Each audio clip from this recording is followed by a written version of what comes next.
AITA for breaking into my boyfriend's sanctuary and forcibly moving my bed into his gaming room. My boyfriend Jason is 30. I'm 28. We've been together 3 years and living together for a year and a half. He streams, he plays competitively sometimes, and what started as a hobby turned, almost without either of us noticing, into a second job. The spare bedroom became the cave. At first it was amps and a controller on a desk. Then it was rigs, a green screen, merch boxes stacked like small towers, a whiteboard full of schedules and sponsorship notes. There are 2 monitors that glow in the dark. There's a mic that looks like it belongs in a radio station. There are piles of energy drink cans that never seem to find the recycling. I liked that he had something he cared about. I liked cheering when he had a good stream. The problem wasn't the streaming itself. The problem was the slide. Date nights canceled for one more match. Weekends that vanished because of an international tournament. Late nights where the apartment hummed with a chat while I ate alone. He fell asleep in a cave and woke up to stream. I started planning my life around his schedule, making small compromises at first, then larger ones until I was rescheduling family dinners and skipping evenings with friends. I said something about it a few times and he said, "Okay, I'll do better," and then he didn't. There were moments when he tried. A week of better behavior here. A night where he left his phone downstairs there. But the pattern returned. The worst was when I'd set up a date and he'd disappear for an urgent practice lot. The explanation was always plausible and sometimes actually necessary. A team needed him. A sponsor required a live presence. A slot opened, and it paid well. I don't begrudge him income. I do begrudge being asked to vanish, so someone else could stay. The tournament was the tipping point. He told me it would be heavy.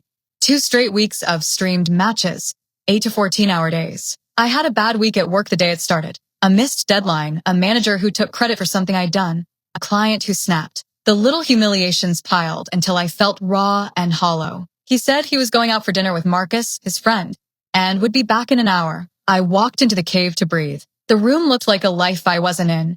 Post-it notes with schedule blocks, a stack of merch with our apartment address on the invoices, a small pile of unopened fan mail, the lingering smell of fast food and coffee. The chair was made to fit him. Everything else belonged to his world. It was stupid and impulsive. I dragged my fold-out mattress into the corner by the window, put a lamp on the little table, put my plant down, and made a small, private nest. I figured I would be quiet. I'd read. Maybe he'd come back and see me and we'd both laugh and things would shift. I didn't want to make a scene. I wanted to be near him. He came home and froze. For a moment, we just looked at each other. Then he went red and told me I'd humiliated him. He said the cave was his sanctuary and he'd carved it out because it's where he could work and feel safe. He accused me of doing it for his chat, of staging something to embarrass him. His voice got loud. Marcus showed up within 20 minutes. Marcus didn't shout, but he stood like someone who'd been handed the script.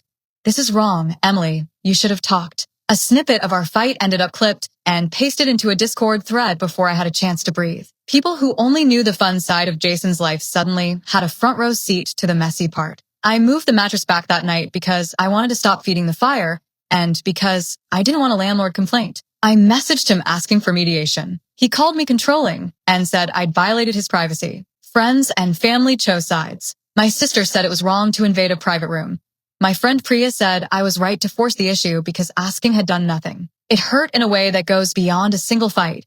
The humiliation of being the stunt girlfriend to people who only knew him as a streamer. Update, 3 days later. I emailed our landlord, Angela, because I needed a neutral answer and because I wasn't sure what private meant legally between 2 tenants. Angela wrote back that the lease didn't give either of us exclusive rights to that room and that a landlord would prefer mediation to formal complaints. That was helpful. It changed the language from "you invaded his privacy" to "you two have to figure out shared use." That made me feel less like a criminal and more like someone trying to negotiate a life. We did the mediation in our living room. Jason laid it out. The cave is income, community, a place that calms him down. He showed a screenshot of a recent payout and explained how a dropped frame could cost him sponsorships. He explained how his chat is like a second family. He said my mattress move felt like a stunt in front of those people, and that the humiliation would ripple into his livelihood. I told him how pride eroded into annoyance, into loneliness. I read him messages where he'd promised dates and then canceled. I told him I'd stopped inviting people over because it felt weird to live in 2 different realities in the same apartment. Angela suggested a simple trial, 3 weeknights per week where we would not stream, 2 full weekends per month reserved for us, and a nightly ritual, 15 minutes after a main stream with phones off. Jason hated parts of it but agreed to try it for a month, which was the most I could get without him walking out. Marcus texted me that night and called me immature. A few mods posted vague things. The Discord clip got traction. The whole mess felt way bigger than a mattress in a room. Update. 2 weeks later. The first week was the worst. Jason missed the first no-stream night because a teammate had a meltdown and I was furious. We traded harsh texts. Then, 2 weeks in, something small happened that mattered. He unplugged one of the extra monitors and dragged a beanbag into the cave, so we could both sit there without me feeling like a guest. He sat with me after a stream for 20 minutes, his phone off. No fanfare. He called it his anchor. It was private. It was the first thing in weeks that felt like us. We started seeing a therapist. The sessions were honest and slow. I learned to say how I felt without making accusations that made him defensive. He talked about the pressure of a community that treats him like a person who needs to be on. The therapist gave us tools, a shared calendar, a code word for when one of us needs uninterrupted time, and a rule that major last-minute streams needed a 2-day notice if they overlapped our reserved times. Jason turned down 2 last-minute, high-pay slots in that month to honor the schedule. He took daytime freelance work to make up the money. People noticed. Marcus was quiet. A few followers left. Some friends messaged to say they wish things had been handled differently. That's done. Losing a few followers felt stupid and real at the same time, but I began to see a little more of him in normal life. Update. 5 months later. Nothing cinematic happened. No big apology on stream. No viral reconciliation. It was a grind. He kept most of the no-stream nights. He honored the 2 weekends a month. He missed an occasional promise and message to make it up. He took on chores I'd always handled. He did the trash. He started making coffee in the morning sometimes. He actually went grocery shopping with me on a weekday. Small, practical things. We had a long talk at the kitchen table one night. No phones in sight. Just a beat-by-beat list of what had happened and what we wanted. He admitted the cave became a place to hide from stuff he didn't know how to handle. Awkward feelings, stress, real-life friction. He said chat was an easy reward, instant feedback, and a community that validated him. I said that a shared life can't be something you bolt on between streamed sessions. We made a rule that any stream likely to go past midnight had to be cleared with a 2-day warning unless it was truly emergency level. We kept therapy for a while and then scaled back to check-ins. We added a small ritual. Once a month we do something dumb together. Clean the gutters, paint a wall, organize old photos. It sounds trivial, but doing unglamorous stuff side by side reminded us we were on a team. Marcus cooled off but eventually apologized privately. A handful of online friends left us. A few never came back. That hurt. People you thought would stand by you for life can drift away when things get complicated. I felt smaller for a while, like a character in a story I hadn't asked to star in. Update. 8 months later. We didn't end up deciding to break up. We didn't become a showpiece couple. What we got was quieter and, weirdly, more real. Jason still streams. He still has late nights. The cave still looks like a studio, but there is a corner with cushions where we sometimes eat or read. He turned down a paid slot. One that would have paid nicely because we'd planned a hike. He told me afterward that it felt like stepping off a cliff at first, and that he was surprised at how small the fall felt. Our life is imperfect. We still snap at each other. The channel still has its fans who will always lean toward him.